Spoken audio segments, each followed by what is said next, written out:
Well, like I said, it is Motivational Monday with Dr. Binks from Texas Tech's Nutrition and Metabolic Health Initiative. And today we are getting to the root of it. It's football season happening this weekend. Cannot wait to see those Red Raiders play. But we also have to find a way to keep healthy somehow during all of that. So Dr. Binks is here to give us some tips on how to do that. Thanks for being here. Great to be here. And that's a wonderful subject. And I think the first thing I'll say is don't eat the whole cake.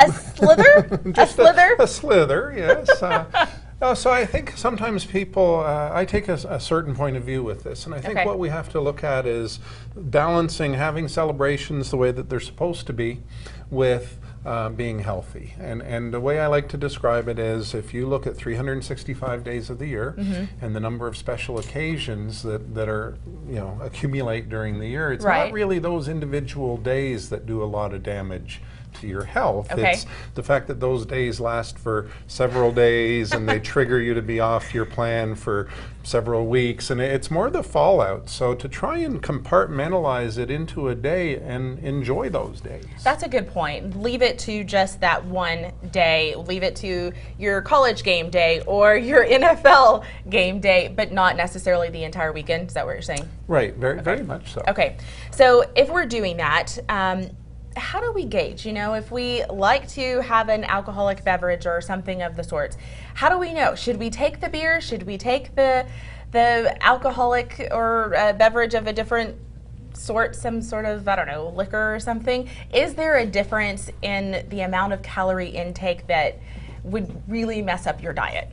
Well, I think oftentimes people like to save a little bit of calories everywhere that they can. Okay. So I'm not going to get into which alcohol is better than which. Tell me, I need to know. Should I stick with the wine or should I stick with the beer? They're pretty much empty calories as far as the alcohol goes. Okay. But it really is about if you enjoy a light beer, then certainly do that.